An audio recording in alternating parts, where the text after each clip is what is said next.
Aw, how cute! A real-life pufferfish. Look how she puffs out her body to scare away predators. But watch out! There's far more to her than being an underwater balloon. Her poison is quite deadly. So potent, in fact, that people have been known to go belly up after 20 minutes of being exposed.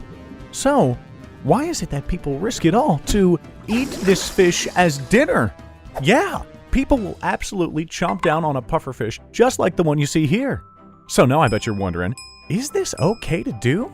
And let's take it a step further. Is it possible to eat poisonous creatures at all? And if so, what animals can you put on the menu? Well, Brainiacs, let's get cooking and delve into the whys and hows of wolfing down a vast array of poisonous critters and surviving. To start off on our journey into foods that double as a thrill-seeker's dream, let's head over to Japan, where the aforementioned rare and delicious delicacy, fugu, or cooked pufferfish, is found. Maybe you've heard of this dish before. In a famous Simpsons episode, Homer ate fugu, only to find out it was poisonous after the fact. Don't worry, he survived. As do most who partake in eating this dish. See, fugu is prepared in a very special and specific way, as to make sure it is not poisonous. In fact, the preparation is so specific that chefs must train for 2 years before they are allowed to cook and serve fugu. If you think this sounds a bit extreme, well, think again. Being poisoned by a pufferfish is a terrible way to go. First, you would experience tingling in the lips and tongue. Then, as the poison traveled to your respiratory muscles, it would get hard to breathe. And then after that, you would only have 24 hours to live. In some cases, death has come as quick as 20 minutes after eating. So yes, chefs should train. And don't you worry, they do. But get this, 5 people still reportedly die each year from fugu meals, even after this training. So what is the draw for risking it all for some spiky poisoned fish? Consumers report that the toxins actually create a sense of euphoria in the body after consumption. So not only does it taste great, but those euphoric tingles will literally make you feel fantastic too. But is it worth the risk? We'll leave that one up to you. But what if you're not into fish? Well, don't you worry, there are other strange and exotic dishes that fit the bill of better watch out if you eat this the wrong way.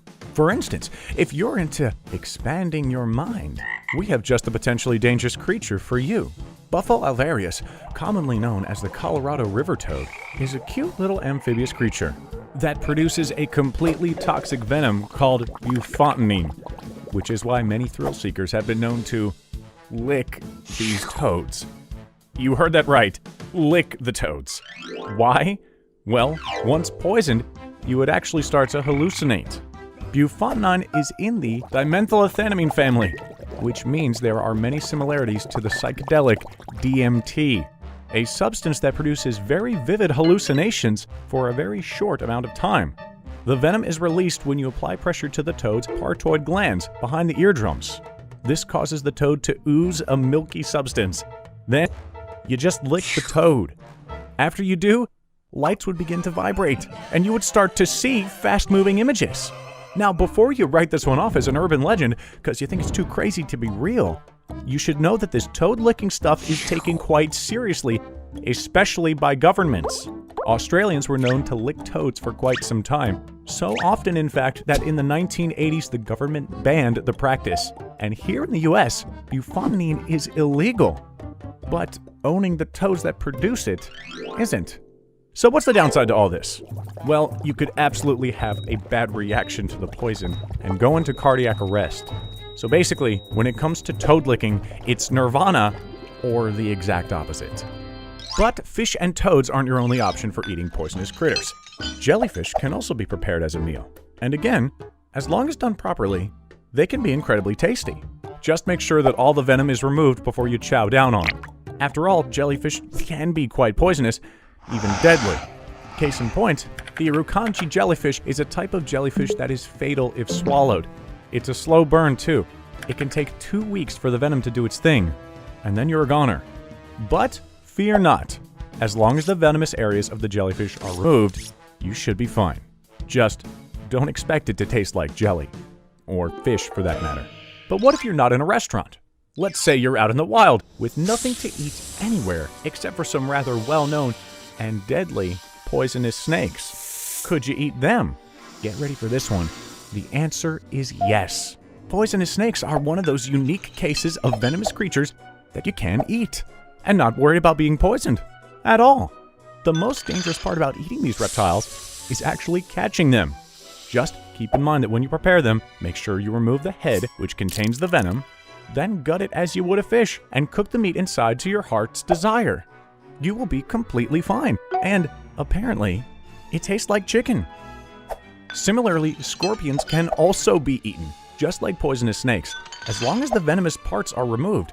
So the stinger and the venomous glands, you can chomp down on them without a worry.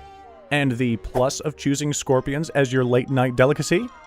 They don't even need to be cooked. Talk about a crunchy snack on the go, and hey, they're high in protein too. Now you know some poisonous creatures that if you ingested them, you would actually be okay, as long as they were prepared properly. Some are quite the delicacy, and some cater to that inner thrill seeker in all of us. Where do we stand on trying these dangerous dinners? We say go for it. Try something new.